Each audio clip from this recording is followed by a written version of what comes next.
Merlín.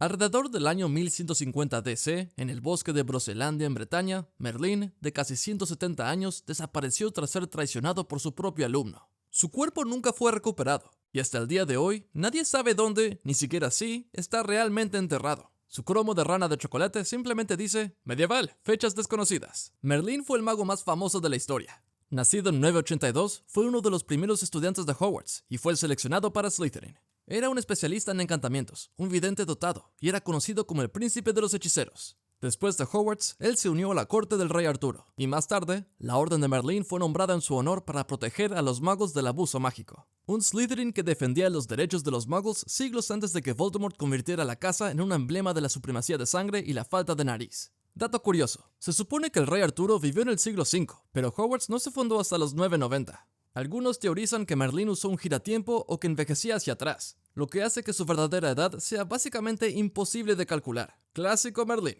Y según la leyenda Muggle, su final no fue nada heroico. Su propia alumna, una hechicera llamada Nimue, aprendió todo lo que él pudo enseñarle, y luego usó su propia magia contra él, atrapándolo para siempre en el bosque. Algunos dicen que fue en una cueva, otros en un árbol, otros describen una torre invisible sin muros. Los detalles cambian según quien cuente la historia, pero el final sigue siendo el mismo. Nimue encerró a Merlín y luego caminó sola del bosque. 1000 años después, su nombre es tanto un premio que Cornelius Fudge se otorgó a sí mismo como una palabrota que los adolescentes gritan cuando llegan tarde a pociones. ¡Por la barba de Merlín! Hablando de legados impredecibles, 3 hermanos una vez intentaron engañar a la muerte misma. Y salió exactamente tan mal como te imaginas. Antioch Peverell. En el año 1240, en algún lugar de Inglaterra, a Antioch Peverell, de unos 30 años, le cortaron la garganta mientras dormía. La varita más poderosa del mundo desapareció. Él la había tenido un par de días. Antioch era el mayor de los 3 hermanos Peverell, los del cuento de los 3 hermanos, la historia para dormir que todo niño mágico escucha al crecer. 3 hermanos engañan a la muerte, y cada uno recibe un regalo. Antioch, un hombre combativo, pidió una varita más poderosa que cualquier otra en existencia. Dumbledore creía que los hermanos hicieron las reliquias ellos mismos, pero de cualquier manera, Antioch consiguió exactamente lo que él quería. Y esta es la parte de la que nadie habla. Encontró un mago con el que él había estado peleando, lo desafió a un duelo y lo mató. La varita funcionó perfectamente. Después, Antioch hizo lo que cualquier hombre responsable del arma más peligrosa de la historia mágica haría. Entró a una posada, se emborrachó y les contó esto a una habitación llena de desconocidos. Esa misma noche, un mago que había estado escuchando se escabulló a la habitación de Antioch, robó la varita y le cortó el cuello. Le pidió a la muerte el arma definitiva y ni siquiera sobrevivió su primera victoria. Antioch fue enterrado en algún lugar de Inglaterra. Su tumba, si aún existe, nunca ha sido identificada. La varita de Saúco pasó a su asesino, luego al siguiente, luego al siguiente. Su historial de posesión parece un podcast de crímenes reales que nunca termina. Siglos después, esa misma varita pasaría por las manos de Grindelwald, Dumbledore y finalmente un señor tenebroso sin nariz que aún así no pudo hacerla funcionar. Su hermano le pidió a la muerte algo más silencioso. De alguna manera eso salió peor. Cadmus Peverell. En el año 1243, en su propia casa en algún lugar de Inglaterra, Cadmus Peverell, el hermano mediano, que se cree que tenía 20 y tantos años, se quitó la vida. La piedra de la resurrección todavía estaba en su mano. Donde Antioch era combativo, Cadmus era arrogante. Cuando la muerte ofreció a los hermanos una recompensa, Cadmus pidió el poder para revivir a los muertos. Porque al parecer, engañar a la muerte una vez no era suficiente para él, también quería humillarla. La muerte recogió una piedra de la orilla del río, y la piedra de la resurrección nació. La muerte debió estar encantada con esa petición. Cadmus había estado comprometido con una mujer que él amaba, pero ella murió antes de que pudieran casarse. Cadmus regresó a casa solo, giró la piedra 3 veces en su mano y ella apareció. Pero ella no había vuelto realmente. Estaba fría, distante y triste. Un velo todavía los separaba, como si ella perteneciera a un mundo al que él no podía alcanzar. Cadmus vio a la mujer que amaba frente a él, y de alguna manera, completamente ausente. Eso lo volvió loco. Cadmus se suicidó para realmente unirse con ella. Siglos después, Dumbledore casi comete el mismo error. La piedra pasó de generación en generación, y eventualmente terminó en manos mucho peores. Y sí, eso significa Tom Riddle. Así que el hermano menor le pidió a la muerte algo mucho más simple. La única petición que funcionó. Ignotus Peverell. El 19 de mayo de 1292, en el Valle de Godric, Ignotus Peverell, de 77 años, murió tranquilamente rodeado de su familia. Suena pacífico, pero la historia detrás de ello no es para nada ordinaria. Ignotus era el menor y el más sabio de los 3 hermanos Peverell. Cuando la muerte le ofreció una recompensa a cada uno, Ignotus pidió una forma de irse sin que nadie lo siguiera. Y la muerte le dio su propia capa de invisibilidad. E Ignotus hizo algo que ninguno de sus hermanos logró. Se fue a casa y vivió su vida. Formó una familia, se mantuvo alejado de problemas y usó la capa durante décadas sin jamás presumir de ella. Simplemente existió tranquilamente mientras la muerte esperaba. Cuando finalmente llegó a la vieja edad de 77 años, que ni siquiera es tan viejo según los estándares mágicos, tomó su decisión. Le pasó la capa a su hijo y caminó hacia la muerte voluntariamente. El cuento dice que saludó a la muerte como a un igual, como a un amigo que no había visto en años. Ignotus fue enterrado en el cementerio del Valle de Godric, el mismo pueblo donde él nació. Su lápida sepulcral, casi ilegible por 7 siglos de clima y tiempo, todavía lleva el símbolo de las reliquias de la muerte. Dato curioso, siglos después, Harry Potter estuvo frente a esa tumba la Nochebuena de 1997, sin saber que estaba mirando a su propio linaje. La capa había sido su herencia desde el principio. Ahora hablemos de alguien cuyo final rompió el corazón de una madre. Rowena Ravenclaw. A principios del siglo XI, en el castillo de Hogwarts en Escocia, Rowena Ravenclaw falleció de una enfermedad fatal en el edificio que ella ayudó a crear. La leyenda dice que la verdadera causa fue un corazón roto, y una vez que escuchas la historia completa, tiene sentido. Rowena fue una de los 4 fundadores de Hogwarts, la bruja más brillante de su época. Ella inventó el plano arquitectónico siempre cambiante del castillo, la razón por la que estudiantes de primer año se pierden yendo a encantamientos. Su posesión más preciada era una diadema encantada que se decía que aumentaba la sabiduría de quien la portaba. Sin embargo, aquí está el chisme real. Su hija, Helena, sintió celos de la fama de Rowena, robó la diadema y huyó a Albania. Rowena no le dijo nada a nadie. Ocultó la traición de su hija e incluso de los otros fundadores, fingiendo que la diadema aún estaba en su poder. Luego cayó fatalmente enferma. Sabiendo que se moría, envió al varón sanguinario, un mago de Slytherin obsesionadamente enamorado de Helena, para traer a su hija a casa. Solo quería verla a su hija una última vez. Nadie regresó, ni el varón, ni Helena, ni la diadema.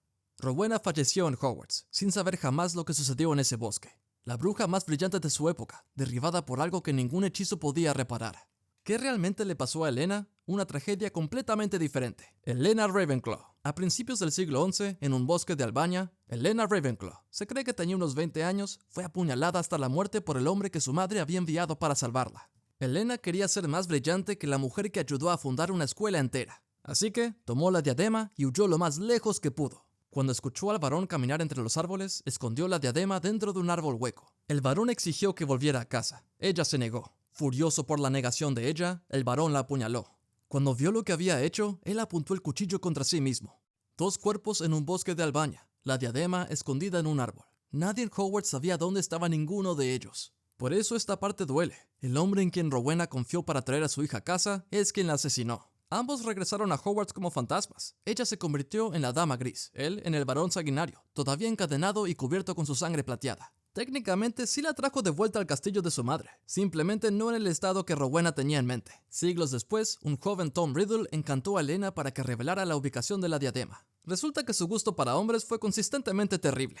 Él la convirtió en un Horrocrux, la obra maestra de Rowena, conteniendo un pedazo del alma más oscura de la historia mágica. Ahora hablemos de un mago cuya varita dejó un rastro de sangre mucho antes de tener un dueño famoso, Emeric el Malvado. En algún momento de la Alta Edad Media, en algún lugar del sur de Inglaterra, Emeric el Malvado fue masacrado en un duelo por un mago llamado Egbert el Ilustre. La muerte fue descrita como horrible, y la varita de Saúco cambió de dueño una vez más. Emeric fue un mago oscuro de corta vida pero excepcionalmente agresivo que aterrorizó el sur de Inglaterra durante años. Él fue el primer dueño documentado históricamente de la varita de Saúco después del asesino anónimo de Antioch Peverell, lo que significa que en algún punto entre esos 2 propietarios el rastro de la varita se enfría por completo. Cómo la consiguió Emeric es un misterio. Lo que hizo con ella no lo es. La usó para atacar, dominar y aterrorizar a todos los que se cruzaban en su camino. Nota rápida. Estudiantes de primer año de Hogwarts estudian a Emeric en la historia de magia, y la mayoría lo confunde con Eric el excéntrico. Uno aterrorizó el sur de Inglaterra, el otro usaba una medusa como sombrero. Fáciles de confundir, pero solo uno de ellos tuvo número de víctimas. Luego llegó Egbert el Ilustre. Ambos se enfrentaron en lo que se describe como un duelo feroz, y Egbert ganó. Eso convierte a Egbert en uno de los únicos 2 magos en historia registrada que derrotaron a un dueño de la varita de Saúco en una lucha justa. El otro fue Dumbledore. Así que o Egbert era extraordinariamente poderoso o Emeric era extraordinariamente arrogante. Probablemente ambas. ¿Qué pasó con Egbert después? Nadie lo sabe. Él desapareció por completo de los registros. La varita reapareció aproximadamente un siglo después en manos de alguien mucho más interesado en estudiar la magia oscura que en lanzarla. Godolot. Alrededor de finales de la Edad Media, en su propia casa en algún lugar de Inglaterra, Godolot, un mago oscuro de edad desconocida, murió de hambre en su propio sótano. La puerta cerrada por fuera, por su propio hijo. Godolot era lo que Dumbledore describió como un personaje desagradable. Tuvo posesión de la varita de Saúco aproximadamente un siglo después de Egbert el Ilustre, aunque cómo la consiguió sigue siendo un misterio. Pero a diferencia de los dueños anteriores, Godelot no estaba interesado en conquistas ni en aterrorizar aldeas. Era un investigador, trataba la varita de Saúco como una maestra, refiriéndose a ella como mi más malvada y sutil amiga, con cuerpo de Saúco, que conoce caminos de magia muy malvada. Básicamente tenía conversaciones enteras con su varita, comportamiento clásico de mago oscuro. Esa investigación produjo Historia del Mal, uno de los libros más peligrosos de la historia mágica. Documentaba magia oscura avanzada con detalle aterrador, aunque incluso Godelot trazó un límite en algún punto. Apenas mencionó nada de los Horrocruxes, negándose a entrar en detalles. Pero siglos después, un joven Tom Riddle encontró el libro de todos modos, lo usó como una base y buscó el resto por su propia cuenta. El final de Godelot, sin embargo, vino de muy cerca. Su hijo, Hereward, quería la varita de Saúco. Hereward eligió un método mucho más simple. Encerró a Godelot en su propio sótano, tomó la varita y lo dejó ahí para que muriera solo. El mago que pasó su vida estudiando la magia más oscura imaginable fue asesinado por una puerta cerrada con llave. La varita de Saúco siguió adelante, siempre lo hace. Dejemos la historia de la varita por ahora y hablemos de alguien cuya muerte fue un misterio durante siglos, hasta que dejó de serlo. Loxias. En algún momento del siglo XVIII, en una ubicación desconocida, el mago oscuro Loxias fue asesinado. ¿A manos de quién? Nadie lo sabe con certeza. Según Dumbledore, muchas personas afirman haberlo terminado, incluyendo a su propia madre. Clásico. Loxias consiguió la varita de Saúco asesinando a su dueño anterior, Barnabas Deveril, un temible brujo que se había forjado una reputación aterradora con la varita de Saúco a principios del siglo XVIII. Loxias lo mató, tomó la varita e inmediatamente le dio un nuevo nombre, el Palo de la Muerte, lo que te dice todo para entender su personalidad.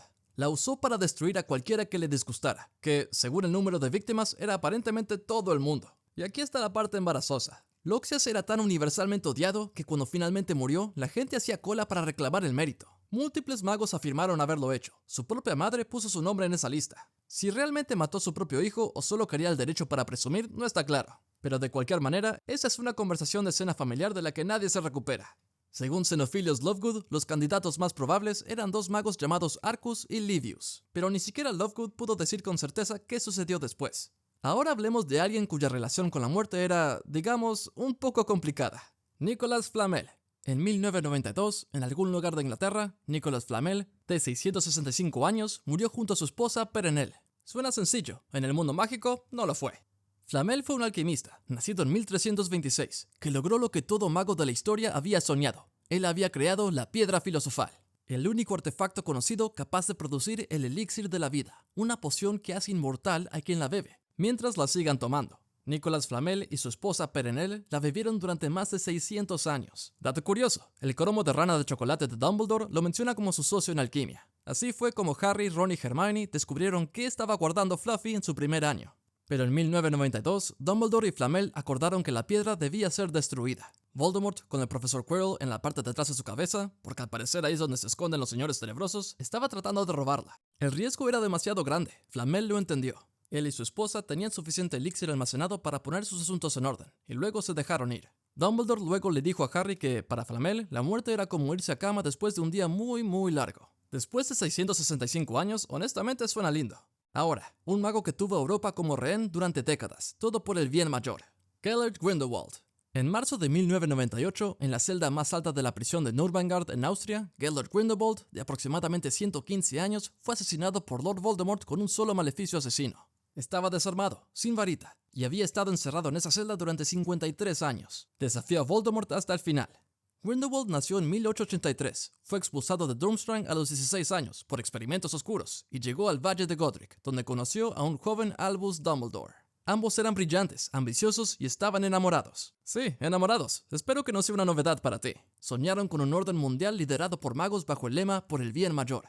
Luego un duelo salió mal, la hermana de Dumbledore, Ariana, murió y nadie descubrió nunca qué hechizo fue el culpable. Grindelwald huyó. Robó la varita de Saúco del fabricante de varitas Gregorovich, formó un ejército y aterrorizó a Europa durante décadas desde el castillo de Nürnberg, una fortaleza que creó como cuartel general y como prisión, con por el bien mayor tallada sobre la entrada. En 1945, Dumbledore finalmente se enfrentó a él en lo que los testigos llamaron el mejor duelo jamás visto. Dumbledore ganó. Grindelwald fue encerrado en su propia prisión, bajo su propio lema. 53 años después, Voldemort irrumpió en Nürnberg buscando la varita de Saúco. Grindelwald, viejo, esquelético y completamente indefenso, se negó a decirle dónde estaba. Se burló de Voldemort por su nombre, le dijo que la varita nunca sería suya. Algunos dicen que se arrepintió durante esos 53 años. Otros dicen que estaba protegiendo la tumba de Dumbledore. De todos modos, aceptó la muerte. Y ahora, hablemos del mago sin el cual esta lista no existiría. Albus Dumbledore. El 30 de junio de 1997, en la torre de astronomía de Hogwarts, Albus Dumbledore, de 115 años, fue asesinado por Severus Snape, y todos los estudiantes vieron cómo caía. Dumbledore nació en 1881 y fue, según casi todos, el mejor mago de los tiempos modernos. Su cromo de rana de chocolate enumera 3 logros: derrotar a Grindelwald en 1945, descubrir los 12 usos de la sangre de dragón, y su estudio y trabajo alquímico con Nicolas Flamel, director de Hogwarts, poseedor de la Orden de Merlín de primera clase, y dueño de más títulos que la mayoría de los magos tienen calcetines. Básicamente, si el mundo mágico tuviera un currículum, el suyo no cabría en una página. Pero aquí está el chisme real. Su muerte no fue un asesinato, fue un plan. Un año antes, Dumbledore se había puesto el anillo de Marvolo Gaunt, desesperado por ver a su hermana muerta, Ariana. Era un Horrocrux, y la maldición le dio un año de vida. Y pasó ese último año planeando su propia muerte con Snape, hasta el momento exacto. La idea era simple y terrible. Snape mataría a Dumbledore para salvar a Draco, proteger la cubierta de Snape y asegurar que el poder de la varita de Saúco muriera con su dueño. El plan funcionó, mayormente. Dumbledore no predijo que Draco lo desarmara momentos antes de que Snape llegara, lo que silenciosamente transfirió la lealtad de la varita sin que nadie se diera cuenta. Él planeó su propia muerte para proteger a un estudiante, preservar a su espía y tratar de acabar con el poder de la varita de Saúco. Así que sí, 12 brujas y magos y una varita que sobrevivió a todos ellos. Hablemos de los 14 dueños de la varita de Saúco explicados. Esa es tu próxima lección aquí en Hogwarts para Muggles. Haz clic ahora, antes de que alguien piense que eres el nuevo dueño y empiece a hacer preguntas.